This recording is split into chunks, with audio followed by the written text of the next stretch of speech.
Now, Germany's federal election is creeping closer, but politicians are managing to evade awkward but pivotal questions over unemployment and the European debt crisis. Peter Oliver reports on how candidates are taking a more trivial tack by championing healthy eating and tackling the tardiness of local trains instead. The posters are up, the flesh is being pressed. But this German election campaign is hardly setting pulses racing. Maybe that's the whole idea. Make it as boring as possible so everybody kind of goes to sleep and doesn't worry about the real issues. What we have been treated to is Chancellor Angela Merkel talking about potato soup, her main challenger, Peer Steinbrück, reading fairy tales, and the Green Party suggesting compulsory vegetarian days.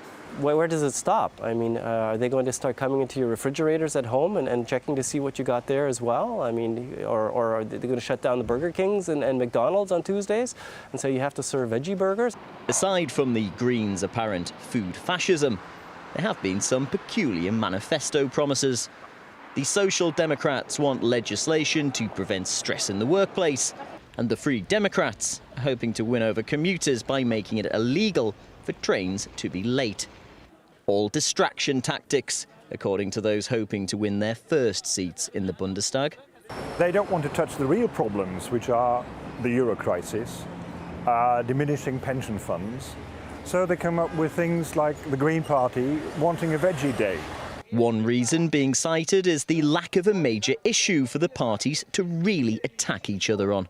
When you talk about their support for the government's decision to implement the ESM, to initiate further payments for Greece, they all said yes, yes, yes.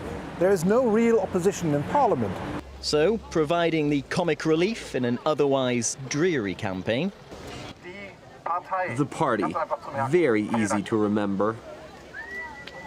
With policies such as banning tourists from Berlin and building a wall around the whole of Germany, these jokers are more than quietly confident. We want to get to power and then we will decide what we are going to do with it. What do you think your chances are?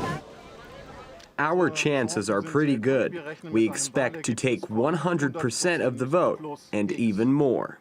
In all seriousness, though, with Greece looking likely to need a third bailout package, there'll be no laughing matter for those that come to power after September the 22nd. They're going to have to deal with some real issues as they take their seats in the Bundestag. Peter Oliver, RT, Berlin.